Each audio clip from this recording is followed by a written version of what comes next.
Police अधिकारी ने एक 3 साल की बच्ची को रोते हुए गोली मार दी। फिर अपने आदमियों को दाशान के परिवार को घेरने का आदेश दिया। उसे क्या पता था कि उसे इसकी भारी कीमत चुकानी पड़ेगी। यह देखकर दाशान ने पहले तो उसे समझाने की कोशिश की, लेकिन वह आदमी टस से मस नहीं हुआ। लाचार होकर दाशान को कार्रवाई करनी पड़ी। पुलिस अधिकारी पूरी तरह से हतप्रभ था। उस आदमी से इतना डर गया कि जमीन पर गिर पड़ा। इसी समय कुछ ही दूरी पर खूंखार डाकुओं का एक समूह पहले से ही एक पंक्ति में खड़ा था। यह देखकर दाशान शांत रहा और बाघ की तरह तेजी से आगे बढ़ा। एक साइड स्टेप टक्कर के साथ उसने समूह को तुरंत कई मीटर पीछे धकेल दिया। फिर एक छोटे से तारा ने पहले हमला किया, लेकिन दाशान ने उसका हथियार छीन लिया और उसे उसके गले में घोंप दिया, जिससे वह पूरी तरह से अशक्त हो गया। इसके तुरंत बाद औटे तारा उल्का पिंड हथौड़ों से लैस होकर आगे बढ़े और दाशान पर एक भयंकर हमला किया। हालांकि इसका कोई फायदा नहीं हुआ। दाशान ने बस अपना हथौड़ा लापरवाही से घुमाया, जिससे उन्हें बहुत तकलीफ हुई। वह मोटी दीवार को पार करके डाकुओं के एक समूह के बीच पहुंच गया, लेकिन निडर छोटे कारा अभी भी उसका पीछा कर रहे थे। दाशान ने मौके का फायदा उठाकर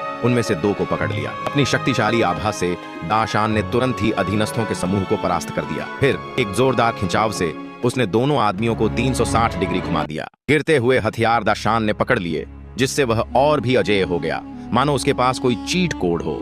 यहाँ तक कि हाथियों ने भी उसका उत्साहवर्धन किया। देर से पहुंचा पुलिस अधिकारी इस क्रूर दृश्य को देखकर भयभीत हो गया। कई हट्टे कट्टे आदमियों ने उसका पीछा किया, लेकिन वे बस खुद को समर्पित कर रहे थे। दाशान ने छलांग लगाकर उन सभी को भगा दिया। आखिरी युवक ने हमला करने की कोशिश की, लेकिन आसानी से हार गया। अचानक हथियारों से लैस लोगों का एक समूह प्रकट हुआ और दाशान को घेर लिया। भी एक बूढ़ा आदमी धीरे धीरे आगे बढ़ा। वह इस सशस्त्र बल का सेनापति था।